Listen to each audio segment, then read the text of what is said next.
Des Moines, Iowa, AP. In normal years, Iowa is the center of the political universe during the final stretch before its famed caucuses. Top candidates rumble across the state on multi-city bus tours and hold giant rallies every night. Images of the state's snowy landscape flood television screens. 2020, it turns out, is not a normal year. The frenetic battle to win the Iowa caucuses has morphed into a steady, some might even say boring, affair. Many of the leading candidates are stuck in Washington sitting through President Donald Trump's impeachment trial. In their place are surrogates of varying degrees of fame whose job is to keep the energy high enough to convince them to still head to their precinct on February 3 to participate in the caucus. On one especially slow day last week, Andrew Yang was the only presidential candidate in the state. Television live shots in front of the Gold Dome of the state capitol have been replaced with gavel-to-gavel coverage of the Senate impeachment trial on most cable networks. Some journalists have rearranged their travel to either skip the state or arrive later. "This is a little bit weird," said Kent Crawford, a retired middle school band director who attended a rally in Dubuque last week for Pete Buttigieg, one of the few events in the state that day. "I can feel it." Robert Johnson, a Des Moines community activist who has worked for more than a year to register African American voters, is understanding of the competing demands on some candidates but is growing a bit impatient. "We are in the fourth quarter of this game and we need all hands on deck. It's all or nothing at this point," he said. "And at this point the star players have to go to the locker room, briefly freed from the Senate trial." Sens. Bernie Sanders and Elizabeth Warren returned to Iowa over the weekend to hold major events.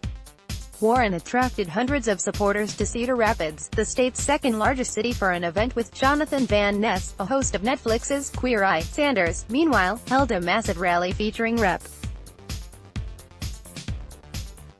Alexandria Ocasio-Cortez and filmmaker Michael Moore. Former Vice President Joe Biden and Pete Buttigieg, the former mayor of South Bend, Indiana, aren't tied to the Senate trial.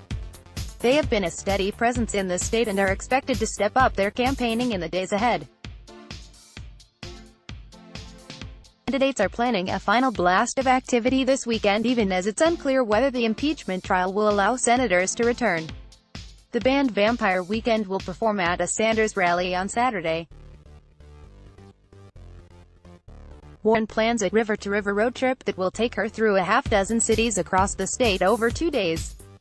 The absent senators might be most missed by the crush of media professionals who have set up shop in Iowa to report on the last days of the caucus campaign. The Des Moines Convention and Visitors Bureau estimates more than 2,000 members of the media will work at times out of a caucus headquarters in Des Moines, about triple the number in 2012. Sean Bagnuski, chairman of the Polk County Democrats, said he's heard more frustration from reporters than voters. "We definitely hear the media complaints," he said. "Some people have waited to come to Iowa for the last 2 weeks and now nobody's here." Still, the caucuses have big implications for Iowa Democrats this year. Even before the impeachment trial upended the campaign, there was growing skepticism of the largely white state's prominent role in selecting a nominee for a party that's increasingly defined by a multiracial coalition. Polling that suggests Sanders, Warren, Buttigieg and Biden are in a close race could undermine Iowa's traditional role in picking the ultimate nominee. New rules about how results will be reported could add to even more confusion on caucus night. Jennifer Converst, a state legislator and longtime caucus activist, said people like her probably made up their mind on which candidate to support long ago, but plenty of others are only now getting engaged in the process. Some of those, she said, could miss out on seeing candidates who have had to pare back on their visits. "They're the ones who are going to be missing an opportunity to hear from some of these candidates," she said. William Sims, a Des Moines activist and Biden supporter, said the trial ultimately could prompt more Democrats to caucus, calling it a motivating factor for a lot of people, candidates. ability to turn out supporters on caucus night is more important than any single appearance, Sims said, adding that most of the candidates have returned repeatedly to the state. Or as Kay Hess, an 81-year-old receptionist from Dubuque, put it, people have been campaigning non-stop in Dubuque for a year. That's intense. It's a little odd to think some can't be here, but you can hardly tell. Associated Press writer Thomas Beaumont contributed to this story from Dubuque, Iowa. Follow Scott McFetridge on Twitter, https://twitter.com/smcfetridge___. Catch up on the 2020 election campaign with AP experts on our weekly politics podcast, Ground Game. Let's block ads. Why?